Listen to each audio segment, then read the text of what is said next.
Do the best to know it better. And when you know it better, do it better. My good people, this is Mwita from My Deal Loss Assessors. So yesterday, I happened to have handled a client. I was doing a valuation on that client's vehicle. So the client was like, nyinyi mavalua unakujaje aje na hizi figures? Ama mtu ukiangalia hivyo, usiponipenda unanipea figure unafikiria, ukinipenda unanipea figure yenye unafikiria. So I said it's wise I come and clear out this kind of a myth and misconception. So behind the valuation, there is a valuer.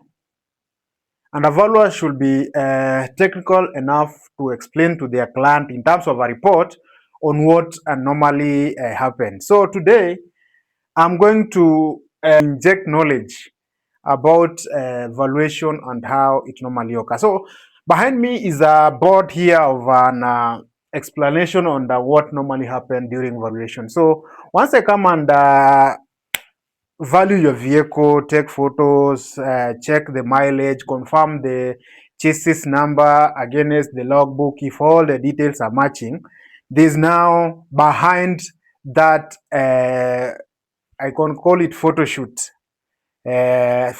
bit of it. So there's a very, very comprehensive and technical aspect of valuation beside that photoshoot of it. So I thought it's wise I come and clear out what normally happens once someone value a vehicle. So this is what we're going to look at today. So I wanted to know how we come up with those figures that we give your vehicle. Come and assess, value your vehicle. I tell you, this your vehicle is worth 700,000. It's worth 800,000. It's worth 900 or 1 million.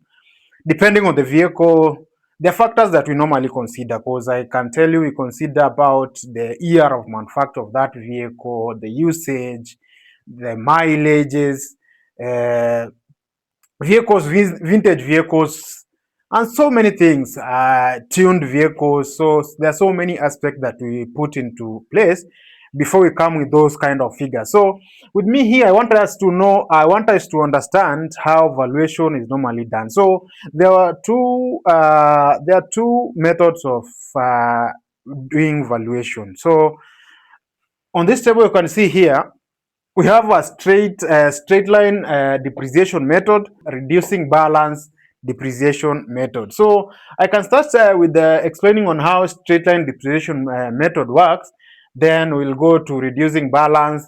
Then I'll advise you, or I'll tell you which is our favorite, or what is the best method we use. So if we go straight to straight line depreciation method, this is whereby, let's take an example. Think of it like this.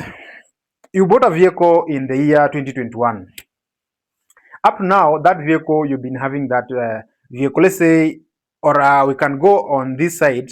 You bought a vehicle and it's a 2021 year of manufacture, 2021 model. That vehicle, you bought it at, let's say, it's a 1.2 million. I use a vehicle so that everyone can be in picture, everyone can understand what normally happens. So like on straight line depreciation, the method we used, or how we come up with those figures, is there's a formula. And the formula for straight line depreciation method is here. I can illustrate here. So there's a asset cost. Asset cost, this is the amount of, or the money you use to buy that vehicle, or the value of that vehicle at that particular point of year of manufacture. So we say asset cost, residual value. Residual value can also be referred as salvage value. Salvage value. So residual value is the value of that unit at its lowest point. Like one can say, if you buy this pen, at 5 bob. If we start depreciating this pen, there's a point will depreciate at a given number of years. This pen will be valueless. That means it will be zero. And in finance, value is a factor, and we normally have the salvage value, residual value. That means that is the value that you can sell it that pen at its lowest point. Like now, you can say if I bought I bought it at 10 bob or at 50 bob. After using it, let's say for several years or days or months, depending, this vehicle, the value, a constant value will be generated. Like let's say siwezi kuuzia hii kalamu less than 5 bob. What do I mean? Sitaki nikupatie bure. That is the concept. So like for motor vehicle now we say residual value. So then the asset life. Asset life is that life that, let's say, approximately how long will that vehicle will be in use, or will be technically or functioning properly. So that is the asset life. So in this formula, how we come, let's say the example I told you, we take at, you bought your vehicle, a 2021 model Toyota Axio. I like Axio because my vehicle is an Axio manual. So let's say you bought it at, or the value of that vehicle in 2021, that is 5 years ago, was 1.2 million. So when the value was at 1.2 million, I want to get that value today.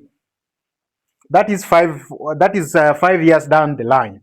So 5 years down the line, that is now the duration that the vehicle has taken, the number of years you've taken using that vehicle. So here, the depreciation per annum, we calculate it as the cost of the vehicle, subtract or minus the residual value, then you divide that by the estimated useful life for 5 years. So like 1.2 was our cost of the vehicle. Here you can see mathematically I did 1.2, I did 1.2, I subtracted the residual value, which was 120, and the residual value is normally determined. That is get this point clear. This is very, very, very vital. This point, as we go by, that is where you'll get to know the difference between the two, because most of the value is highly determined here. So the residual value of that vehicle is 120. Some value will, that is where now we differ. A valuer, depending on the objective of that valuer, or how he sold the vehicle, and the status, that is how you maintain the vehicle, that is how he's going to maybe come up with that residual value by then. So if you subtract the residual value from the cost of the vehicle, then you divide by the estimate useful life, you get your depreciation value per year. So kila mwaka gari yako itakuwa inashuka na 108. Year 1 it will shook up by 108. The second year 108. So you keep on subtracting until you reach the 2025. That is 5th year. So after doing the mathematics downward, subtracting the depreciation value per annum, then you arrive at this. If you can do that mathematically, you are going to get that. So you are going to subtract 1.2 minus this, you get 1092. The second year, 1 minus that, you get this. The third year, you must subtract, you get this. The fourth year, you subtract, you get this. And the fifth year, finally, you arrive at 660. So this is the value of that vehicle using straight line depreciation method for that Axio that was bought in 2021. So fair enough, that is for the straight line depreciation method. So if we go for the second method, that is the reducing balance depreciation. Reducing balance depreciation method is for those who understand. So there's a formula we go about this reducing balance depreciation, scientific formula. Hii nayo hakuna kubahatisha. These are scientific formula.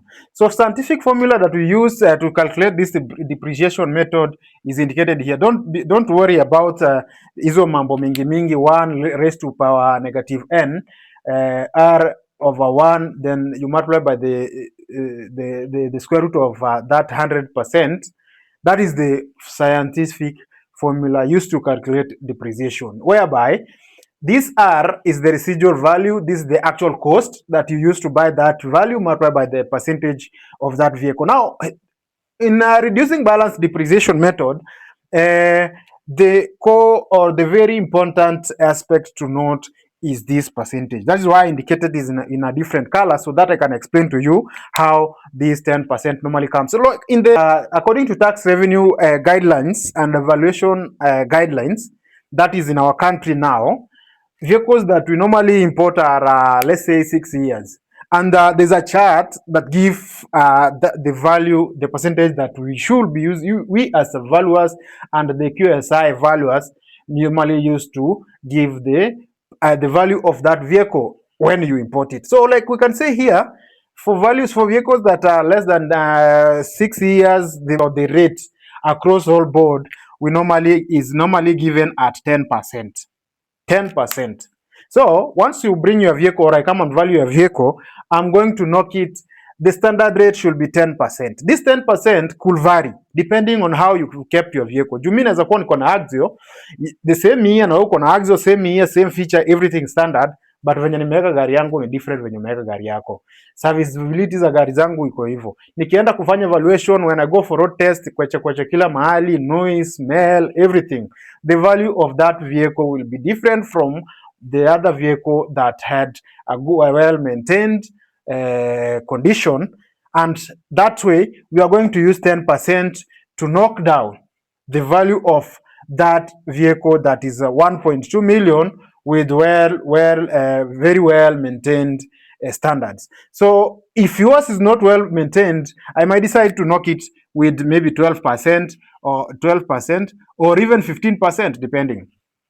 So now the same value, different method, but I want to show you how now this reducing balance depreciation method works. So with the same vehicle that we had that costed 1.2 million, that is the Toyota Axio 2021 year of manufacture, it's 5 years. So we want to get the value of that vehicle using this method at our 5th year, that is 2026. So using this method, it's a percentage. Like if you're knocking it with 10%, as for the market, it is going to be 10%. That is a percentage is the number over 100. That is 10%.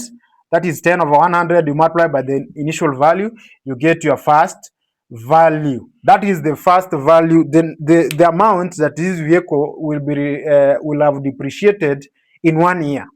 So it will be 120,000. So if you bought your vehicle 1.2, you bought your vehicle at 1.2 million, within 1 year, that vehicle would have depreciated to with 120,000. So that tells you now our reduced value now will be 1.2 million, the value that you bought that vehicle, minus the value that vehicle has depreciated due to age, usage, and the likes of things. So your first value after the first year will be 1080. The second year, it's 10. The second year, same process. 10% of that now reduced value of the previous year, which is 1080, you multiply by 10%, you get your another value that now the second year your vehicle is going to be reduced by 108k. That is, after calculating this, you're going to get 180,000. So the second year, your vehicle will have reduced by 108,000. Then you subtract that to the residual value. Now the reduced value, you subtract from the original value. That is, you get the second depreciation of that year. The same thing to the third year, the fourth year, and the fifth year. Then the final figure on the fifth year is 10% of 100 by this value. You give 708,588. So the reason why I just rushed to this because of the clip and the time, because the same thing you'll be doing, is because at 708,588 in valuation, we give a round figure. We round off to the nearest 10,000. So like 708,000. The nearest 10,000 figure will be 710,000. 10,000. So, as you can see here, you can observe the two values are different. Same value, different method, different values. Why? The reason why they are different, this straight line depreciation method, the factor of residual value is determined by someone's observation of that vehicle at the time of valuation na venye anajisikia. So to root out under the country we are, the type of frauds, the corruption, mtu anaweza kwambia I want this my vehicle value yake ikuwe juu. Those are the things we face as valuers. They are normal. So sio kitu yenye haifanyika. So mtu anaweza kwambia I want this my vehicle value yake ikuwe juu kidogo. So when he tells you that, you as a valuer, a rogue valuer, sasa utacheza na residual value. Badili ya 120 uipatie residual value 150k. Ukipatia residual value ya 150k, automatically the final figure is going to change. So hapa ukicalculate utapata imepanda juu kidogo, upate labda imeenda 680 ama 700. So this straight line depreciation method, I can't say it's bad because it's one of the methods, but this one is subject to change depending, but this is a scientific method, you can't tamper with it. Kama value ya gari ina calculate na 10%, kila valuer we are supposed to arrive at the same value or roughly rounded there, not with a difference of this much. So this is the scientific method. You see P stands for the percentage actual amount. 1, you subtract the B is the depreciation, then you raise to power of the number of years that vehicle has been on the road. So my good people, I hope someone has learned about this depreciation method. So msituambiange eti valuer amekuja ameguess value yangu ya gari yangu akasema gari impendezi akapea value yenye anafikiria. No, there's a formula that we as valuers we normally do for us to arrive to a given figure. So my good people, why am I giving you? I'm giving you to tell you that if you need a professional report, a report that can scientifically be proven, ID Loss Assessors is the place to be. We do valuation, we do pre-purchase inspection, and we do assessment of vehicle, motor accident vehicle. So valuation are normally used by insurer, by underwriters, maybe to determine or to have the basic, the basis to make it the basis of the contract of indemnity. Wakati anataka kulipa gari, anajua na kulipa on how much, they use valuation. Valuation also can be used on litigation matters. Mtu anataka kutumia gari yake kama bond, that is can be a bond or a bail. Ameshikwa anataka kutumia gari yake na value ya gari yake kama bond. We do valuation and we give you the value. So that is how the valuation report are important. Another thing, they are used by financial institutions wakati mtu anataka kutumia gari yake kama collateral. So they have to know the value of your vehicle before they give you that, or they give you that money that you want it as a collateral. So that is why I'm telling ID Loss Assessors is the perfect place for you to be. So we are at 0702027413. So click that number and let's serve you professionally. Okay? Cheers.